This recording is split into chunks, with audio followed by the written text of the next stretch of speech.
Section 1. You will hear part of a telephone conversation between a job seeker and a recruitment agent. First, you have some time to look at questions 1 to 6.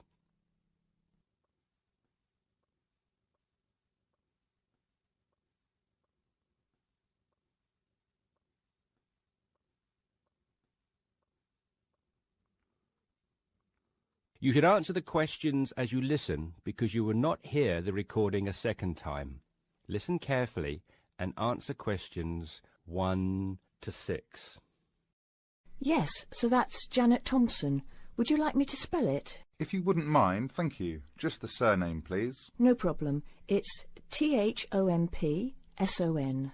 Great. Now, Janet, before we go through the openings I have here in front of me, might I just take a few more details to complete your profile on my system? Of course. What would you like to know? Well, let's start with your email address, please. OK, janthompson@hort.net. I see. Is that Jan as in Jan? No, that wasn't available. I had to make do with Jann. Here, let me spell it for you again, just to be sure. JANNTHOMPSON@hort.net. Much obliged. And could I ask, do you have your referee details to hand? Yes, what do you need? I need one work reference and one character reference from a friend or colleague.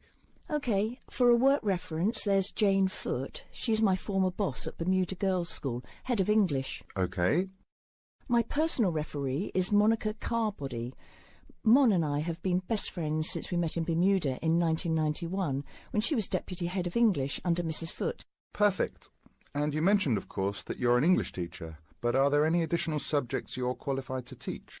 Yes, I have a diploma in special needs, and I can also do history to GCSE level. Very good.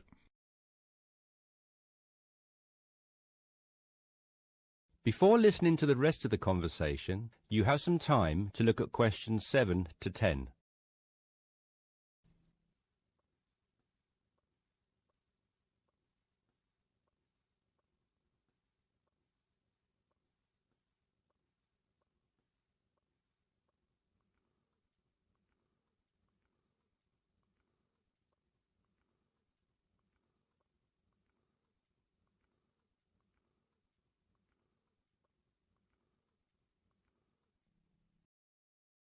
Now listen and answer questions 7 to 10. Do you think I stand a good chance of finding something? Oh, better than good. In fact, we have some positions we can offer you today. You see, it's not so difficult to find a temporary role. Tell you the truth, there are plenty of them around, but getting a permanent position will prove a little more trying, though. Would you be prepared to take up a position short-term? Of course, anything that pays. Excellent. Well, there are 3 positions that I can offer you right now. The first is a teacher of English in LaSalle School. I'm sure you know it, right in the city centre. Yes, near where I live, actually. Even better. Well, it's a 6-month contract, and the very attractive thing about this role is that the head of English at LaSalle will, if she's satisfied with your performance after 6 months, offer to make you a permanent member of staff. Wow, that's food for thought. It certainly is, bearing in mind what I said before about how hard it is to find a permanent role. The second position I have to offer you is in a school near Chelsea. It's called the Chelsea Free School. Are you familiar? I can't say that I've heard of it. Well, this contract is for 1 year, which is a lot better, looking at it from a short-term job security perspective, than the first role I mentioned. But you also have to realise that you are a temporary replacement for a female teacher who has taken maternity leave. There is no prospect of the position being made permanent. I see. I have one other vacancy at the minute, though I doubt you'll find it quite so appealing. It's situated in rural Cambridgeshire. I'll spell that just in case you want to take it down. CAMBRIDGESHIRE. And the school simply goes by the name Cambridge, though it's not in any way related to the other more well-known establishment of the same name. I was just going to ask that. What a lovely location, though, eh? Yes, but there's a catch. It's only a 6-week contract to cover for someone on extended sick leave. I see. Well, I guess that's ruled out then. What sort of salary can I... That's the end of section 1. You have half a minute to check your answers.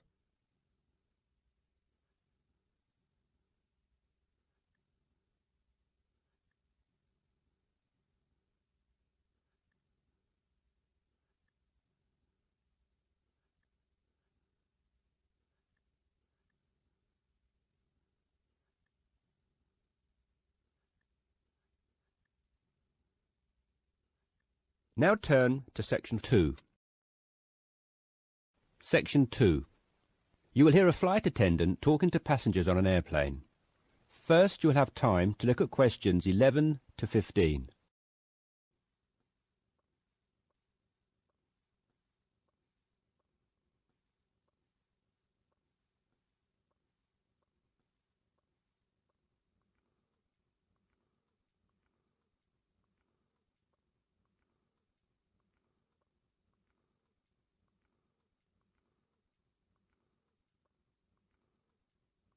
Now listen carefully and answer questions 11 to 15. Good morning, everyone. I hope you all slept soundly overnight. I'm pleased to confirm that our flight is running on schedule and we expect to arrive in Christchurch at 8 a.m. local time. That's about 50 minutes from now. I've been advised by our pilot to warn you that there may be some turbulence on our descent. So please remain seated and have your seatbelt on at all times. As you may have heard, a fairly severe tropical depression is headed for New Zealand and in fact is reaching the west coast of the South Island as we speak. Thankfully, we are landing on the east coast, where the weather is still relatively good.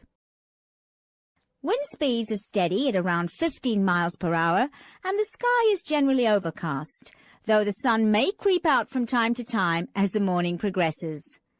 That said, when the storm reaches this afternoon, conditions will deteriorate rather quickly. Please exercise extreme caution if you're travelling anywhere on the island today. As I said, the storm has already made landfall on the west-northwest coast, and we're getting reports of high seas and very strong winds of around 75 miles per hour, with gusts up to 110 in Collingwood. Heavy and thundery rainfall is also being reported there. The Southern Alps are experiencing severe blizzard conditions, and there is a virtual whiteout on the roads. There are accumulations of up to 3 foot of snow already, so please, under no circumstances, be tempted to take the mountain road from Christchurch to Bluff. Use the coastal route for the entire journey if you must go down south. Over in the west, in Hokitika, and the southwest, in Milford, conditions are bad with heavy rain, high winds, and high seas. In fact, several tornadoes were reported in Hokitika and also in Lewis, which is slightly further inland. Also inland, on the northern edge of the Southern Alps, Arthur's Pass should be avoided at all costs. Roads are closed due to the heavy snowfall. Kaikoura has reported wind speeds of 45 miles per hour, with occasional gusts a bit stronger, but so far it has escaped the heavy rain. At present, it is windy and cloudy there. Before you hear the rest of the discussion, you have some time to look at questions 16 to 20.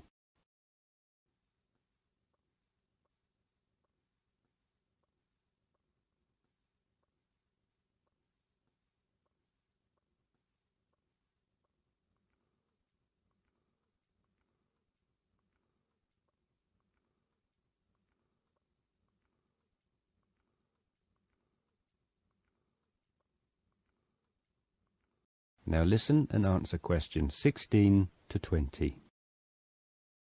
Hello again, ladies and gentlemen. We should be landing in approximately 10 minutes' time. Just an update for you on the weather conditions in and around Christchurch. We expect the storm to reach us by approximately 1 p.m. Town officials are closing all roads out of town as conditions are simply going to be too dangerous, with the risk of falling trees and flying debris too high. Roads will have officially been closed for 30 minutes by the time we land at 8 a.m. Passengers whose travel plans did not entail an overnight stay in Christchurch, we would like to extend our apologies to you on behalf of the Christchurch Town Council for the inconvenience caused. However, it is in the interest of safety that these steps have been taken. Those of you without accommodation should go straight to our customer service desk at the airport, where a council official will be waiting to take you to temporary shelters in the town. Those of you who are staying in Christchurch should go to your hotel and follow the instructions of staff there.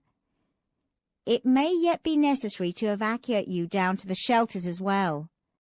This decision will be made by hotel staff who are monitoring the situation very carefully. The storm has made a direct hit on the island. The storm eye is expected to arrive in Christchurch at about 4 p.m., after which a brief period of calm will be experienced.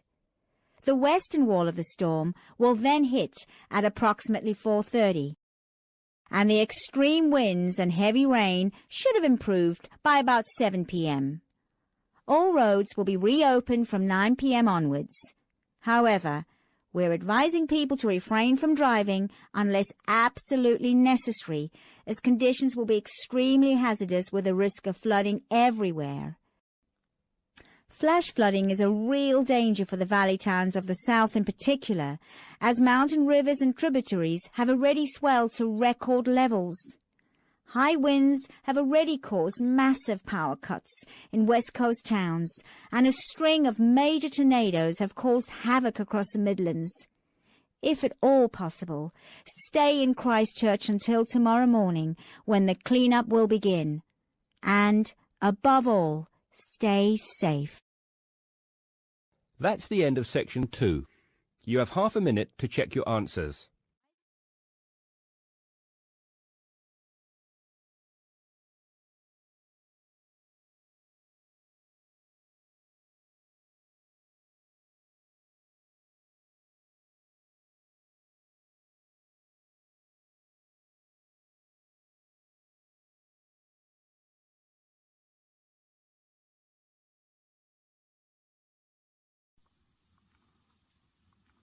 Now turn to section 3. Section 3. You will hear a discussion between two psychology students and their tutor. First, you have some time to look at questions 21 to 24.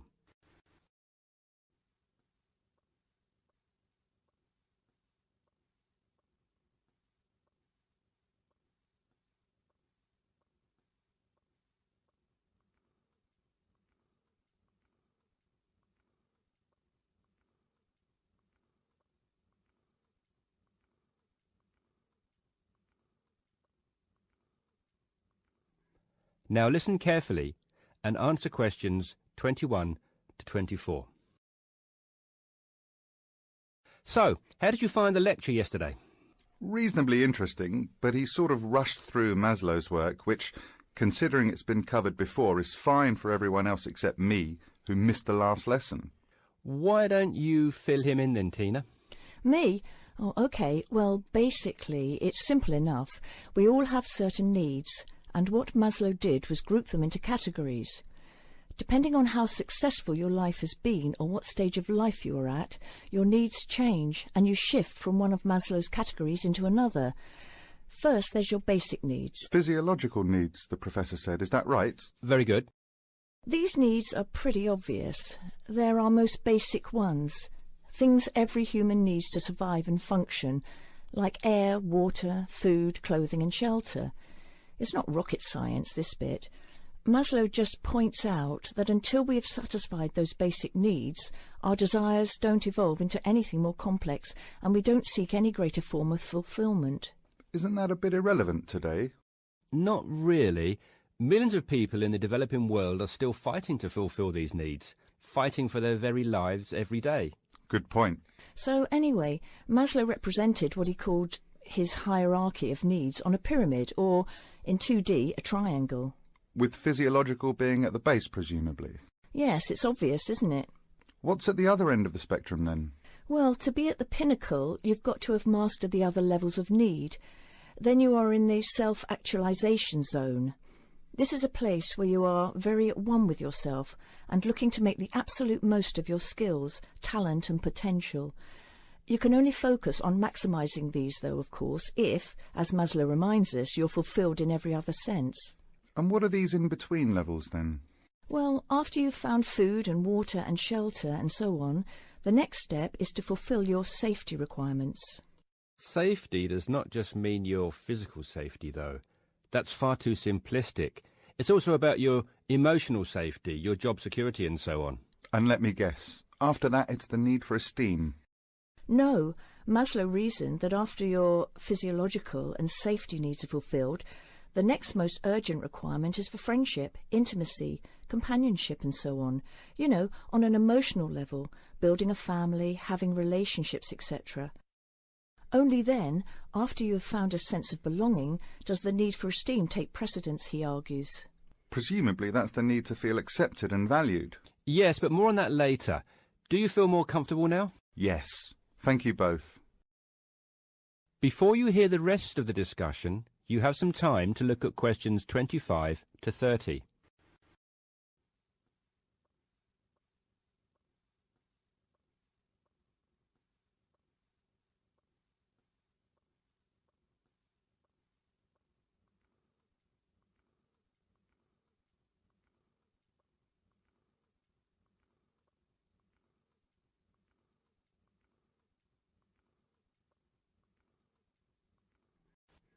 Now listen and answer questions 25 to 30. OK, now that you are both familiar with Maslow's hierarchy of needs, let's look at a few cases in point. Case 1. Crime boss in the slums of Mumbai. What do you think? Surely very low. Physiological, I'd have said. But he has food and shelter. A shed is hardly shelter. And how is living from hand to mouth every day adequate from a nutritional perspective? Oh, of course. You're right if you look at it objectively. But remember that human psychology is far more complicated than that. When quizzed, this person surprised researchers. First of all, he regarded his shed as adequate shelter and was completely content there. Secondly, he genuinely felt satisfied with his level of food intake. Thirdly, being the crime boss of the slums, he felt very safe, arguing that no one would ever touch him. He had no self-esteem issues either, since he had the respect of his fellow slum dwellers. It may have been fear, but he perceived it as respect. That is all that matters, and was quite content with who he was. I see. So it's not just about the reality of your situation, but also how you perceive that reality. Exactly. Most people would be very low on the hierarchy in his position, feeling like they wanted and needed much more. He did not. Now, what about case 2? A multi-millionaire rock star. Well, you'd naturally assume he's fulfilled his physiological and safety needs, but when you read on through his profile, look here, he's plagued by paranoia and thinks someone is trying to kill him. On that basis, given his state of mind, he must believe that his safety is compromised. So safety must be his primary concern. Very good. And look here at case 3, a property magnate. Having suffered badly during the recession, his portfolio of properties is in danger of being repossessed. In fact, look, he's in danger of losing everything and being left without even enough to support himself. Wow, so I guess he's gone from very high up right down to the bottom. Exactly. Even his basic needs are no longer secure. An excellent example of how there can be movement both ways on the pyramid. Case 4. A housewife. She must have some esteem issues, surely. Read on. She is quite content and well respected and loved by her friends and family. What's more, being a housewife is all she ever wanted to do, and she has excelled at the task. Therefore, forget esteem. This lady has maximised her potential in her eyes. She's right at the top. And case 5? A very sad case. It is what it is. There are always innocent victims of war, and he was left with nothing, not even a home over his head. Every day is a struggle to survive. How sad. And last but not least, case 6. Another rock star, though a different story. He says the only thing he craves is friendship. He has everything, but is awfully lonely. I think it's obvious where he is on Maslow's hierarchy. Indeed. That's the end of section 3.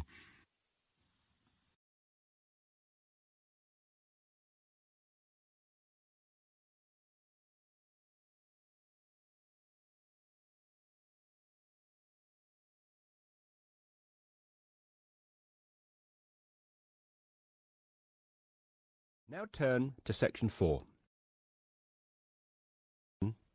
Section 4. You will hear part of a talk about what happened at the Fukushima power plant after the March 2011 earthquake. First, you have some time to look at questions 31 to 36.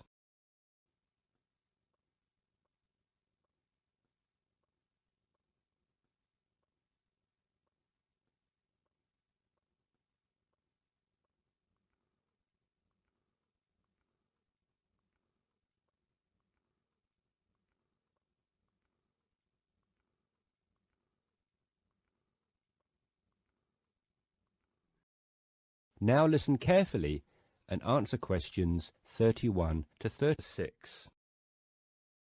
To really understand what went on at Fukushima after the tragedy, which was the March the 11th tsunami, I'm going to have to give you a brief introduction to nuclear power and an insight into how a nuclear power plant like Fukushima functions. Look at the diagram here on the screen. To the left there is a rather massive building. This is known as the containment building, and it is, safety-wise, the most fundamental aspect of a nuclear power plant. Containment buildings are typically constructed of steel or reinforced concrete. The Fukushima one was made of a mixture of both. Notice the concrete domed roof, which was so prominent in the aerial photographs which were taken after the tsunami hit. The containment building is, of course, always completely airtight to prevent leakage of radioactive material in the event of a malfunction or failure of plant systems. It should also be natural disaster proof, and Fukushima's was, given the regularity with which they occur in Japan, able to withstand huge magnitude earthquakes. It also withstood the giant tsunami which struck. The containment building itself, therefore, did its job, but more on this later.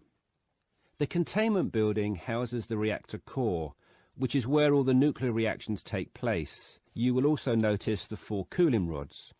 These rods can be raised and lowered as required to control reaction speed and soak up neutrons. Now, if you look to the right-hand side of the containment building, you'll notice the coolant system, which basically regulates the temperature of the core and prevents it from overheating. You have hot water from the coolant system flowing into the heat exchanger and cold water flowing back into the containment building. This hot water is then transferred through the feed pumps into the turbine hall, where it is harnessed to drive the turbines and generate electricity. But before the energy can be distributed into the national grid, it must be sent through a new conductor. And this is the function of the missing piece of the puzzle, the transformer. The transformer allows electricity to be conducted from the turbines into the national grid. And that, ladies and gentlemen, is how nuclear-powered electricity is generated, more or less. Before you hear the rest of the talk, you have some time to look at questions 37 to 40.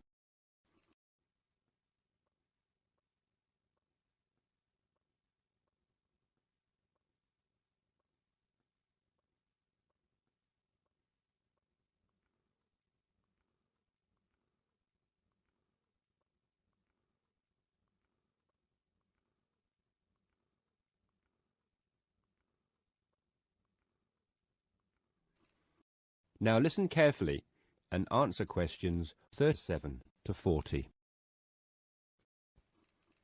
So, what went wrong at Fukushima? Well, let's begin at the beginning. When the earthquake struck, the reactors automatically shut down. Of course, there were 6 reactors at Fukushima, so think of it as 6 plants like the one in the diagram running independently of one another. In actual fact, only 3 of the reactors needed to be shut down, as reactors 4 to 6 were being inspected, so had already ceased to be operational. When the reactors shut down, no more electricity was being produced, so a new source of power was needed to run the cooling systems and prevent the reactor core from overheating. This is where the plant's on-site diesel generators came in. They were immediately powered on, and the reactor core's temperatures were being regulated again. So far, so good. But 50 minutes after the earthquake, the tsunami hit, breaching the plant's 5.7-metre defensive seawall. The tsunami flooded the basements of the 6 turbine halls and disabled the diesel generators. And this is where the problem began. You see, the containment buildings actually did their job, and reactors 1 to 6 were not compromised by the earthquake or the subsequent tsunami. However, site engineers and safety personnel had failed to take into account the possibility of the seawall being compromised.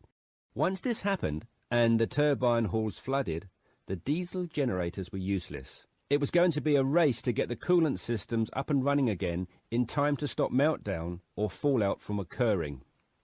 With the generators down, power was now being supplied by batteries with a life of no more than 8 hours each, the last resort the plant had in an emergency of this nature. Furthermore, inside reactor 1, even some of the batteries had failed. The reactor core was not being cooled sufficiently, and both temperature and pressure inside the containment building were rising.